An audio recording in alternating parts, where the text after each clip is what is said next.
मुझे नहीं पता।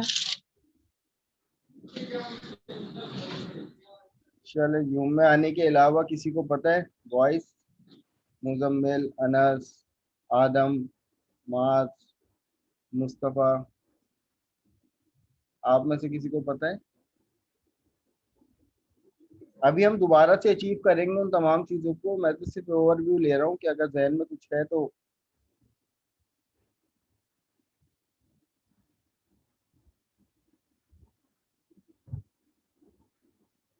चलेंगे, no issue. Declaration of all variables. है declaration of all variables. CR साहब, मैंने पूछा है कि इनकैप्सुलेशन को अचीव करने के कौन से 3 तरीके, कौन सी? कौन से 3 तरीके थे जिनकी वजह से हमने तीन इनकैप्सुलेशन को अचीव तरीके। किया था?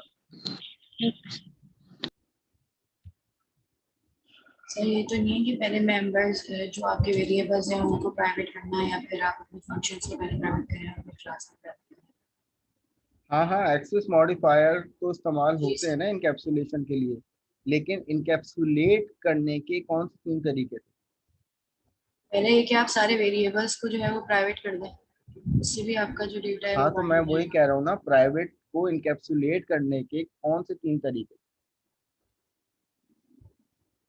सर क्या करने की? प्राइवेट को एनकैप्सुलेट करने की। आपने प्राइवेट मेंबर कर दी, अब उनको इनकैप्सुलेट करने के कौन से 3 तरीके? प्रॉपर्टी के जरिए हो सकता है, वेरी गुड, कंस्ट्रक्टर एक्सीलेंट, के थ्रू बिल्कुल हो अभी सकता सही है। बताया किसने? मुजम्मिल अयूब जी, शाबाश, बताइए। सर एक प्रॉपर्टी के थ्रू हो सकता है, एक वेरी गुड, कंस्ट्रक्टर के थ्रू हो सकता है वेरी गुड। और एक और सिंपल मेथड के थ्रू हो सकता है जिसको हम लोग मेथड। प्रॉपर्टी की ट्रेडिशनल अप्रोच कहते हैं, गेटर सेटर।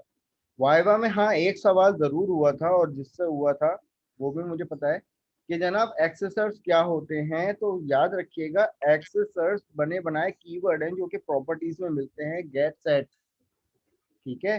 गेटर सेटर एक्सेसर नहीं होते, वो एक्सेसर की ट्रेडिशनल अप्रोच होती है, यानी प्रॉपर्टीज की ट्रेडिशनल अप्रोच होती है। वो होते हैं सिंपल यूजर डिफाइंड मेथड की तरह हैं, लेकिन हम उनसे काम एक्सेसर्स का ले रहे होते हैं, ठीक है जनाब। अब बात ये आती है, आज जो हमारी लैब है वो प्रॉपर्टीज पे ही है, और उसमें इनकैप्सुलेशन की अप्रोच को हम लोग रिव्यू कर लेंगे, और जिनको अगर जहन में नहीं है तो वो लोग दोबारा से देख लें, कोई मसले की बात नहीं है। कि जनाब प्रॉपर्टी क्या है? एक फ्लेक्सिबल मैकेनिज्म हमें प्रोवाइड करता है। आमतौर पर हम क्या करते हैं कि फील्ड्स को प्राइवेट करते हैं, रखते हैं। क्लास के अंदर जितने भी एट्रीब्यूट होते हैं आमतौर पर हम उसको उनको क्या करते हैं,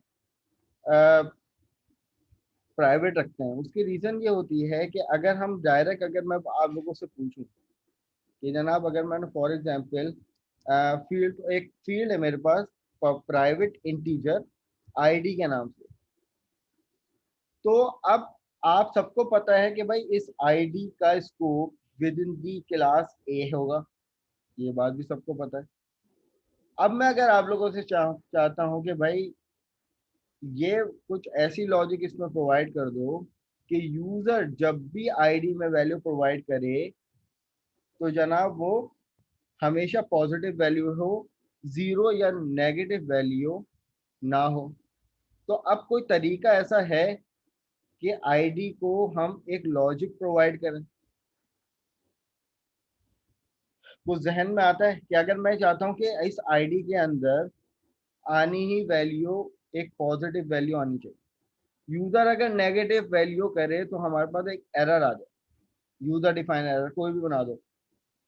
तो क्या कोई ऐसा मैकेनिज्म है आप लोगों के पास कि आप इस पर एडिशनल लॉजिक प्रोवाइड कर सकें? सर कंडीशंस लगा सकते हैं या बस इसी में लाइन में। हम ट्राई करेंगे यानी बिल्कुल ट्राई करेंगे। तो सबसे पहले तो हमें ये देखना है कि इस आईडी के अंदर कि क्या आउटसाइड द क्लास वैल्यू भेज सकते हैं या नहीं। नॉर्मली अगर मैं सिर्फ स्पेसिफिक इस आईडी वेरिएबल की बात करूं, अभी मेरे पास कोई और अप्रोच नहीं है, तो क्या मैं इस आईडी को आउटसाइड द क्लास यूज कर सकता हूं?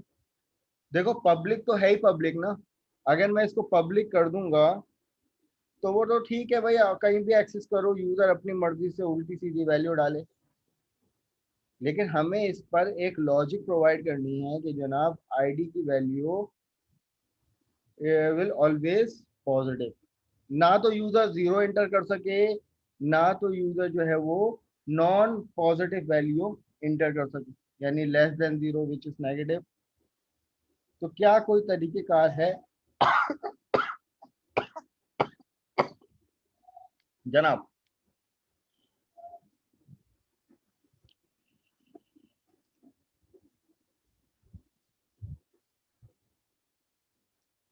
पहली बात तो ये है कि अगर हम इसका ऑब्जेक्ट बनाते हैं obj which is equal to new A, तो जनाब यहाँ पर obj डॉट करने के बाद ये तो एक्सेसिबल नहीं है।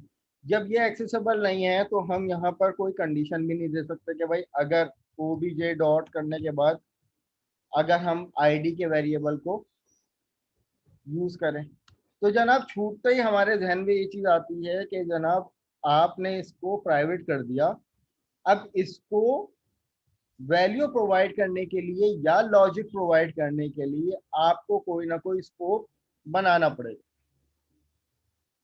ठीक है, तो अब स्कोप का क्या मतलब है कि जनाब अगर हम बात करते हैं कि भाई गेटर सेटर की अप्रोच, तो वो क्या थी? वो एक प्रॉपर्टी की ट्रेडिशनल अप्रोच थी जो कि सिंपल यूजर डिफाइंड मेथड से हम उसको इम्प्लीमेंट करते थे। तो गेटर का मतलब ये होता था कि जनाब रिटर्न करना, सेटर का मतलब होता था कि जनाब यूजर से इनपुट लेना। प्रॉपर्टीज के अंदर यूजर से इनपुट लेते वक्त प्रॉपर एक्सेसर में वैल्यू का कीवर्ड लगता था जो कि आने वाली वैल्यू को रिप्रेजेंट करता था। अब हम यहाँ पर अगर एक इसको अब इनकैप्सुलेट करने जा रहे हैं by using getter setter approach public. अब मुझे बताइए कि अगर मुझे यूजर से इनपुट लेना है तो इस मेथड में क्या मुझे कोई टाइप, यानी उसकी कोई ना कोई रिटर्न टाइप देनी पड़ेगी या वॉइड रख लूं? तो जनाब वॉइड हम रखेंगे और मैंने इसको नाम दे दिया सेटर आईडी। अब इसमें से यूजर से इनपुट लेना है, तो किस में यूजर से इनपुट लेना है? हम चाह रहे हैं कि भाई इस सेटर आईडी मेथड के थ्रू हम इनपुट लें और वो इनपुट इसमें प्रोवाइड कर दें बाय यूजिंग एडिशनल लॉजिक। और वो लॉजिक क्या थी वो आपके सामने रखी कि भाई अभी हम पहली लॉजिक बात कर रहे हैं कि भाई आईडी जो है ऑलवेज पॉजिटिव। ठीक है भाई, तो हमने सबसे पहले यहाँ पर पैरामीटर प्रोवाइड कर दिया, इंटीजर आईडी के नाम से हमने एक पैरामीटर प्रोवाइड कर दिया। अब यहाँ पर दे दी एडिशनल लॉजिक कि भाई अगर आईडी जो है इस लेस देन इक्वल टू 0 हुई तो जनाब कंसोल डॉट राइट लाइन में हमारे पास एरर आ जाए कि भाई आईडी मस्ट बी पॉजिटिव। ठीक है, अदरवाइज क्या होगा? Else this dot ID which is equal to,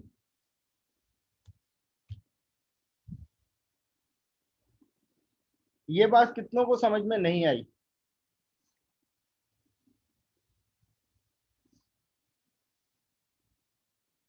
कोई है ऐसा जिसको ये चीज तंग कर रही हो? क्या हम ये वाला काम ऐसे कर सकते हैं? क्या हम इसको इनकैप्सुलेशन कहेंगे या नहीं? तो इनकैप्सुलेशन का मतलब ये है ना कि इनकैप्सुलेट करना, यानी ये कैप्सूल की मिसाल हम लोग क्या देते हैं कि बज़ाहिर तौर पर यूजर को दिखेगा यूजर इनपुट करते वक्त ये, लेकिन एक्चुअल में वर्किंग किस पर हो रही होगी? इस पर हो रही होगी जो कि यूजर से हाइड हो रही होगी। ठीक है, तो अब यहाँ पर हमने प्रॉपर्टी की पहली अप्रोच, पहली ट्रेडिशनल अप्रोच जो है वो इम्प्लीमेंट कर ली जिसको कहते हैं सेट। उसकी traditional approach by using simple method, कि जनाब हमने एक मेथड के थ्रू यूजर से इनपुट ले लिया, इसी तरीके से हम चाह रहे हैं कि भाई उसी को प्रिंट भी करवाना है, यानी रिटर्न भी करवाना है।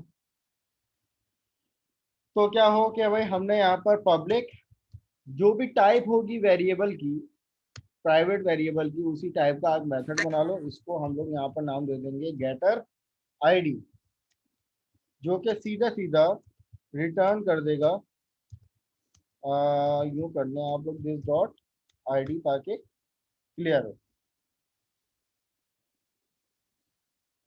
Is it clear? तो अब यहाँ पर हमें एक बात ये समझ में आ रही है कि जनाब इस एक वेरिएबल को इम्प्लीमेंट करने के लिए हमने प्रॉपर्टी की ट्रेडिशनल अप्रोच यूज की, तो हमें दो मेथड अलग अलग बनाने पड़े। तो इनकैप्सुलेशन को अचीव करने का पहला तरीकेकार तो ये है by using traditional approach of properties which is getter setter, यानी ये आ गया गेटर और ये आ गया shutter approach.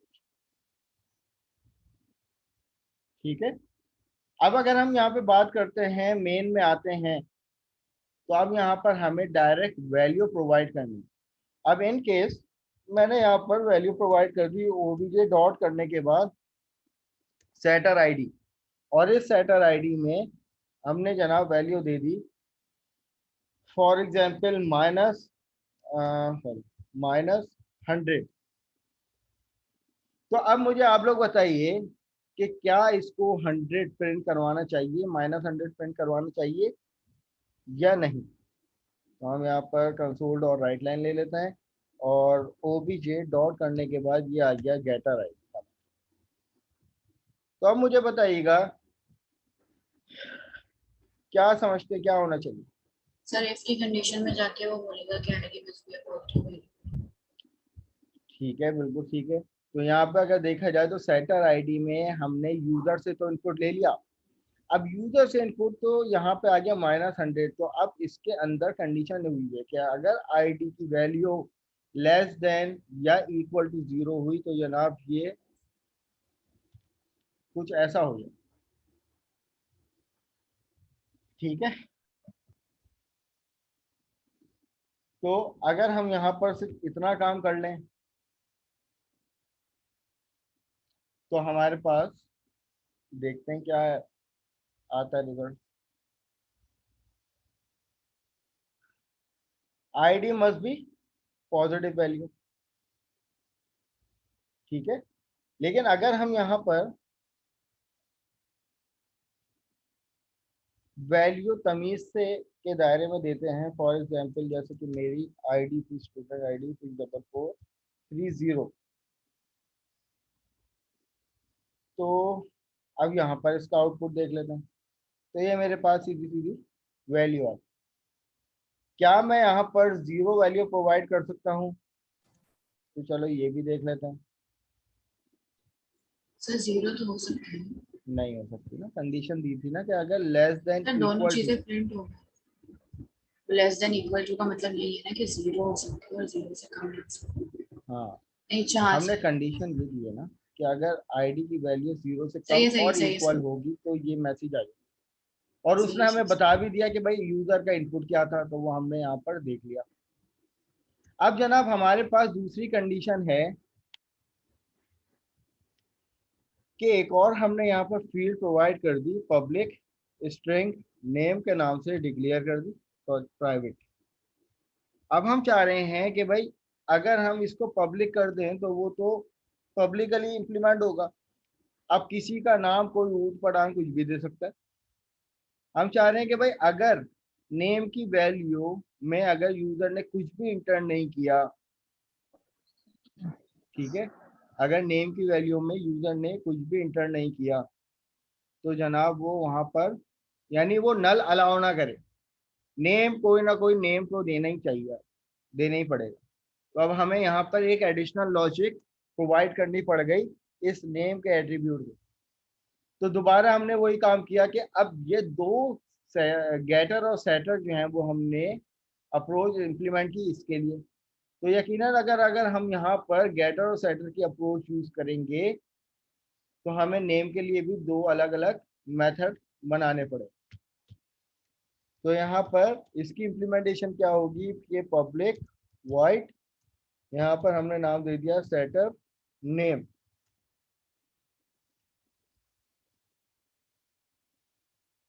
String type name,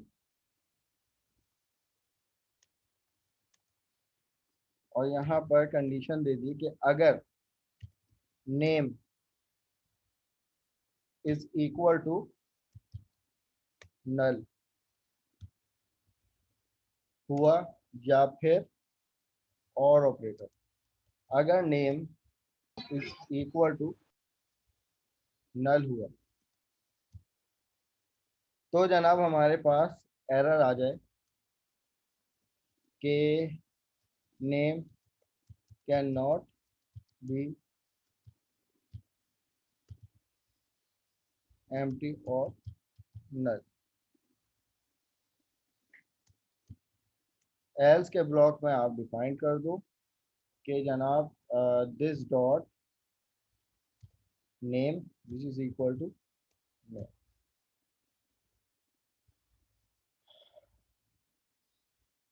फिर इसी तरीके से इसकी गेटर अप्रोच की अगर हम बात करें तो यहाँ पे आ जाएगा पब्लिक स्ट्रिंग गेटर नेम, और यहाँ पर सीधा सीधा आप लोग रिटर्न करवा दें दिस डॉट नेम। तो अब क्या होगा कि जनाब ओबीजे डॉट करने के बाद सेटर नेम, अब आप इसमें कोई ना कोई मीनिंगफुल वैल्यू देंगे, कोई ना कोई स्ट्रिंग पास करेंगे, ठीक है। आप यहाँ पर नल अगर दे देते हैं फॉर सपोज, तो हमारे पास यहाँ पर आईडी के साथ साथ, क्योंकि हमने आईडी भी गलत दी है और नेम भी गलत दिया, तो name can not be empty और नल। और अगर हम यहाँ पर कोई एम्प्टी स्ट्रिंग प्रोवाइड करते हैं विदाउट एनी स्पेस, क्योंकि स्पेस भी एक स्ट्रिंग है, तो सेम रिजल्ट। अब यहाँ पे आपको क्या करना पड़ेगा, कोई ना कोई मीनिंगफुल नेम देना पड़ेगा। फॉर एग्जांपल मैंने अपना नाम दे दिया और यहाँ पर अपनी आईडी प्रोवाइड करी। अब कोई एतराज नहीं, तो आप क्या करेंगे, कंसोल डॉट राइट लाइन में कंसोल डॉट राइट लाइन में आप यहाँ पर ओबीजे डॉट करने के बाद गेटर आईडी का मेथड चला लेंगे, और जनाब यहाँ पर कंसोल डॉट राइट लाइन करने के बाद ओबीजे डॉट करने के बाद गेटर नेम का मेथड चला लेंगे। तो अब यहाँ पर ये हम काम कर रहे हैं इनकैप्सुलेशन के बज़ाहिर, क्योंकि देखो हमने अपनी फील्ड्स को क्या किया हुआ है प्राइवेट, कि हम क्लास से बाहर इनको यूज कर ही नहीं सकते डायरेक्टली। तो हमने क्या किया कि जनाब अप्रोच यूज की, इनको इनकैप्सुलेट किया। इनकैप्सुलेट करने का मतलब याद रखिएगा हाइडिंग नहीं होता, बाइंडिंग होता है। हाइडिंग तो ये हो गई कि भाई ये तो इसका scope with in the class है, लेकिन बाइंडिंग का मतलब ये होता है कि इन मेंबर्स को आप किसी और स्कोप में इस्तेमाल कर रहे हो, स्कोप के थ्रू इस्तेमाल कर रहे हो। क्या या तो आप किसी मेथड के थ्रू इस्तेमाल कर रहे हो, कंस्ट्रक्टर के थ्रू इस्तेमाल कर रहे हो, या फिर आप क्या कर रहे हो, किसी प्रॉपर्टी के थ्रू इस्तेमाल। तो इनकैप्सुलेशन हरगिज ये मत समझना कि सिर्फ प्रॉपर्टी से इस्तेमाल होती है, नहीं। प्रॉपर्टी में जो एक्सेसर्स होते हैं, एक एक्सेसर होता है सेट और एक होता है गेट। उनकी ट्रेडिशनल अप्रोच प्रॉपर्टी के अलावा दो और भी हैं, कि आप जो है सिंपल इस तरीके से मेथड बना के कर सकते हो, जिसको हम लोग गेटर सेटर की अप्रोच कहते हैं। तो getter setter is not property, it is the traditional approach of property. सही है, ये मत कह देना गेटर सेटर प्रॉपर्टी होते, नहीं। प्रॉपर्टी वो होती है जिसमें गेट और सेट का कीवर्ड मिलता है, जिनको एक्सेसर्स कहते हैं हम लोग। ये कहलाती है, ये सिंपल यूजर डिफाइंड मेथड है ना, हमने प्रोग्रामिंग फंडामेंटल से पढ़ते हुए आ रहे हैं कि भाई रिटर्न टाइप आती है, उसके बाद मेथड का नाम आता है, उसमें अगर यूजर से इनपुट लेना है तो जनाब आप क्या करें, पैरामीटर प्रोवाइड कर दें। लेकिन ये इनकैप्सुलेशन की अप्रोच है जो कि ट्रेडिशनल अप्रोच है प्रॉपर्टी, जो कि इनकैप्सुलेशन के काम आती है। अब ये काम तो हमारे पास ये हो गया। अब इसी तरीके से एक और फील्ड अगर हम सेट करते हैं, अब यहाँ पर समझिएगा एक बात। अब मेरे पास यहाँ पर आईडी हो गया, स्टूडेंट की आईडी हो गई, स्टूडेंट का नेम हो गया। अब हम चाह रहे हैं कि आप लोगों के पास भी एक ऑप्शन आता होगा कि क्या आप लोगों के पास कोई ऐसा ऑप्शन होता है कि भाई आप अपने मार्क्स को एडिट कर सकें। क्या कोई है ऐसा जिसके पास कुछ एक्सेस हो ऐसा कि वो अपने मार्क्स को 3 के से 5 कर ले? नहीं। तो इसका मतलब ये होता है कि जनाब your marks should be read only, ऐसा ही है ना भाई। तो हमने यहाँ पर प्राइवेट इंटीजर मार्क्स के नाम से हमने एक वैल्यू प्रोवाइड कर दी कि फॉर एग्जांपल कोई भी XYZ यूजर है, marks must be read only. अब हम चाह रहे हैं कि भाई यूजर जो है वो इसको एडिट ना कर दे। अब जो इसका फिक्स है वो फिक्स है, यूजर सिर्फ इसको देख सके अपने पास, लेकिन इसमें कोई एडिट ना कर सके। तो देखने से मुराद ये है कि हम मार्क्स के वेरिएबल को डायरेक्टली यहाँ पर तो इम्प्लीमेंट नहीं कर सकते। अगर मैं कंसोल डॉट राइट लाइन करूँ तो OBJ डॉट करने के बाद मुझे मार्क्स तो नहीं मिलेगा। क्या ऐसा तरीकेकार है, आप लोग मुझे बताएंगे कि अब मैं इस मार्क्स वेरिएबल को जस्ट यहाँ पर डिस्प्ले करवा लूँ?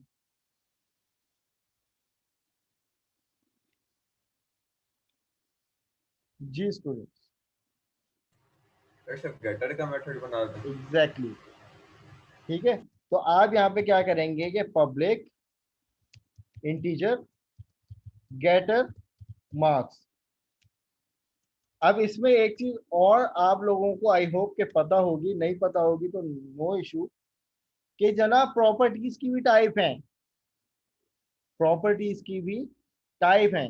अब आमतौर पर इंटरव्यूज में हम लोग किसी से पूछ लेते हैं कि जनाब बताओ रीड ऑनली प्रॉपर्टी क्या होती है, जनाब ये बताओ कि राइट ऑनली प्रॉपर्टी क्या होती है, ये बताइए कि रीड राइट प्रॉपर्टी क्या होती है। अब जिसका कॉन्सेप्ट क्लियर होता है वो फौरन आंसर कर देता है कि सर ये होता है। तो अगर मैं आप लोगों से ये इस क्वेश्चन करूं कि जनाब कि रीड ऑनली प्रॉपर्टी का क्या मतलब है, रीड ऑनली, तो आप लोग मुझे क्या आंसर करेंगे? सर इसको सिर्फ पढ़ सकते हैं, उसमें चेंजेस ना कर सकते, पार्ट ब्रेक में आपके सामने अवेलेबल।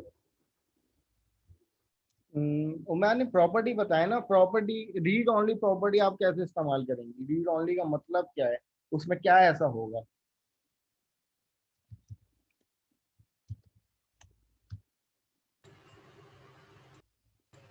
क्या अगर आप लोग देखा जाए कि तो क्या हमने मार्क्स के लिए रीड ऑनली प्रॉपर्टी इस्तेमाल नहीं कर रहे, रीड ऑनली प्रॉपर्टी की ट्रेडिशनल अप्रोच इस्तेमाल नहीं कर रहे या नहीं? समझ में आ रही है चीज? कि अब देखें मार्क्स हमारे पास क्या है, फिक्स हैं, असाइन हो चुके हैं स्टूडेंट को। अब इसमें हमें सेट करने की जरूरत नहीं है। तो कीप दैट इन माइंड कि वो प्रॉपर्टी जिसमें जरूरी नहीं है कि हर प्रॉपर्टी में गेट सेट दोनों इस्तेमाल हो, नहीं, वो प्रॉपर्टी जिसमें सिर्फ गेट इस्तेमाल हो वो कहती है रीड ओनली प्रॉपर्टी। वो सिर्फ रिटर्न करेगी, वो सिर्फ ला के आपको रीड करवाएगी। वो प्रॉपर्टी जिसमें सिर्फ यूजर से इनपुट लिया जा रहा है, आप वैल्यू रिटर्न किसी और तरीके से इस्तेमाल कर मतलब रिटर्न करवा रहे हो, आइदर कंस्ट्रक्टर के थ्रू, आइदर आप मेथड के थ्रू करवा रहे हो, तो वो सिंगल प्रॉपर्टी क्या हो गई, वो राइट ओनली प्रॉपर्टी हो गई। इसको अभी इम्प्लीमेंट करके मैं बताता हूँ और क्लियर हो जाएगा। तो property can be read only, property can be right only, and property can be both read write. तो आपका आंसर ये बनता है कि अगर प्रॉपर्टी की बात हो रही है तो जनाब रीड ओनली प्रॉपर्टी का मतलब जिसमें सिर्फ गेट एक्सेसर इंप्लीमेंट, राइट ओनली का मतलब है जिसमें सेट एक्सेसर इंप्लीमेंट हो। रीड राइट प्रॉपर्टी का मतलब जिसमें दोनों एक्सेसर इंप्लीमेंट हो। अगर आप लोग फ्लैशबैक करो तो प्रीवियस क्लास में हमने ये बात की थी कि हमने कंस्ट्रक्टर के थ्रू यूजर से इनपुट लिया था और मेथड के थ्रू रिटर्न करवा रहे थे। ये ट्रेडिशनल अप्रोच हो गई थी किसकी, रीड ओनली प्रॉपर्टी की ट्रेडिशनल अप्रोच थी कि आप रिटर्न क्या करवा रहे थे, यानी गेट का काम किससे कर रहे थे, गेट का काम आप सिंपल मेथड के थ्रू कर रहे थे। अगर हम कंस्ट्रक्टर की बात करें तो कंस्ट्रक्टर क्या बिहेव कर रहा था, राइट ओनली प्रॉपर्टी, सिर्फ यूजर से इनपुट ले रहा था, यानी सेट का काम कर रहा था। तो ये ट्रेडिशनल अप्रोच थी। अब अगर हम यहाँ पे बात करते हैं पासिंग मार्क्स के लिए, तो वेरिएबल मेरे पास ये है। अब इसको सिर्फ यूजर को दिखाना है, यूजर से कोई मॉडिफिकेशन नहीं मांगी भाई कि यूजर मॉडिफाई इसको करे या कुछ करे ऐसा। तो हमने क्या कर दिया, सिंपल उसके लिए एक मेथड बनाया ट्रेडिशनल अप्रोच की, रीड ओनली प्रॉपर्टी इस्तेमाल की, रीड ओनली प्रॉपर्टी की ट्रेडिशनल अप्रोच इस्तेमाल की, जिसमें हमने रिटर्न टाइप मेथड लिया गेटर मार्क्स के नाम से और इसमें सीधे सीधे मार्क्स को रिटर्न करवा दिया। तो अब अगर हम यहाँ पर बात करते हैं ओबीजे डॉट करने के बाद गेट मार्क्स, तो अब यूजर इसमें कोई मॉडिफिकेशन नहीं कर सकता, हाँ अलबत्ता देख जरूर सकता है। तो अब अगर हम यहाँ पे बात करें तो ये एक स्टूडेंट है, उसकी आईडी है, उसका नेम है और यहाँ पर उसके मार्क्स जो है वो जस्ट रीड ओनली है कि क्या अब कोई ऐसा तरीका, बीच का तरीका ऐसा है कि क्या आप इसमें मेन में, अगर हम यहाँ पर बात करें इस मेन सेक्शन में, ये वो सेक्शन है जहाँ पे यूजर रन टाइम पे इम्प्लीमेंटेशन करेगा। तो अब मुझे बताएं कि क्या कोई तरीका ऐसा है कि मैं मार्क्स के वेरिएबल को वैल्यू असाइन करूँ यहाँ पर रहते हुए रन टाइम पे।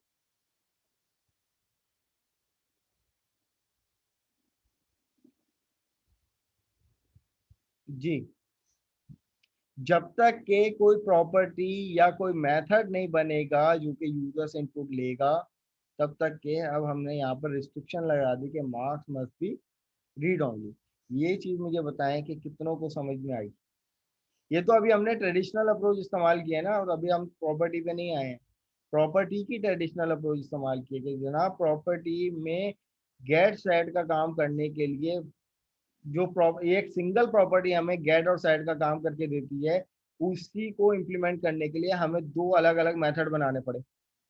अब प्रॉपर्टी इस्तेमाल ही क्यों की जाती है, वो इसलिए इस्तेमाल की जाती है कि वो और ज्यादा फ्लेक्सिबल मैकेनिज्म हो जाता है, जिसमें हमें ऐसा लगता है, यहाँ पे देखें कोई भी आईटी यूजर होगा तो उसको यहाँ पर ये चीज सिंपल सी समझ में आ रही है कि ओबीजे के बाद ये सेटर मेथड है, इसके पैरेंथेसिस खुल रहे हैं। तो इसका मतलब ये है कि ये कोई ना कोई मेथड है जिसमें वैल्यू प्रोवाइड की जा रही है। लेकिन अगर हम यहाँ पर इसी के बरक्स अगर हम यहाँ पर प्रॉपर्टी अगर इस्तेमाल करते हैं, कि अगर मैं यहाँ पर इसको, चलो मैं पहले आप लोगों से इस क्लास का कोड शेयर कर दूं, अगर किसी को ज़रूरत है तो आप लोग देख लो, अदरवाइज आप लोग इग्नोर भी कर सकते हो।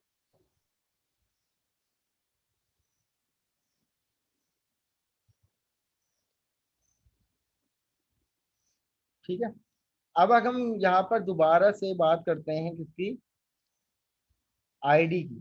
तो आईडी को इम्प्लीमेंट करने के लिए हमने ये वाले ब्लॉक ऑफ कोड लिखे, यानी प्रॉपर्टी की ट्रेडिशनल अप्रोच को यूज करने के लिए हमें दो अलग अलग मेथड बनाने पड़े। हम बजाय दो मेथड बनाने के हम सिंगल एक प्रॉपर्टी बना दें with the same name, you can. तो जनाब पब्लिक इंटीजर आईडी, और इसमें हमें एक स्कोप मिलता है सेट का और एक मिलता है इसको गेट का। ठीक है, तो अब यहाँ पर देखें, अब ये कोई मेथड नहीं है, अब ये वो प्रॉपर्टी है जिसमें सेट और गेट दोनों आ रहे हैं और इस प्रॉपर्टी को कहा जाता है रीड राइट प्रॉपर्टी। वो प्रॉपर्टी जिसमें गेट और सेट का कीवर्ड दोनों अगर इस्तेमाल हो रहे हैं तो that property is called the read write property. तो अब यहाँ पर आप क्या काम करेंगे, यहाँ पर आप कंडीशन प्रोवाइड करेंगे कि अगर आईडी की value which is equal to 0 है तो कंसोल डॉट राइट लाइन में आप यहाँ पे करें कि ID must be positive value. Else के ब्लॉक में आप क्या करेंगे, this dot ID which is equal to value. ठीक है, और गेट में क्या करेंगे, सिंपल रिटर्न करेंगे आप लोग दिस डॉट आईडी। तो अब ये मैकेनिज्म क्या हो जाएगा, और ज्यादा फ्लेक्सिबल हो जाएगा। किस सेंस में, वो इस सेंस में फ्लेक्सिबल होगा कि ओबीजे डॉट करने के बाद अब जो ये आपको आईडी मिलेगी तो यूजर को इस तरह लगेगा कि जनाब यहाँ पर ये कोई एक वेरिएबल है। वेरिएबल में प्रोवाइड करते हैं ना ऐसी वैल्यू, वरना उससे पहले हम लोग किस तरीके से प्रोवाइड कर रहे थे, एज अ पैरामीटर के आर्गुमेंट के तौर पर इस्तेमाल कर रहे थे। तो obj dot id which is equal to -100। अच्छा स्टूडेंट्स, हमारी meeting less than a minute रह गई है, ठीक है। मैं यहाँ पर इसको स्टॉप कर रहा हूँ, आप लोग दोबारा से रीज्वाइन करें।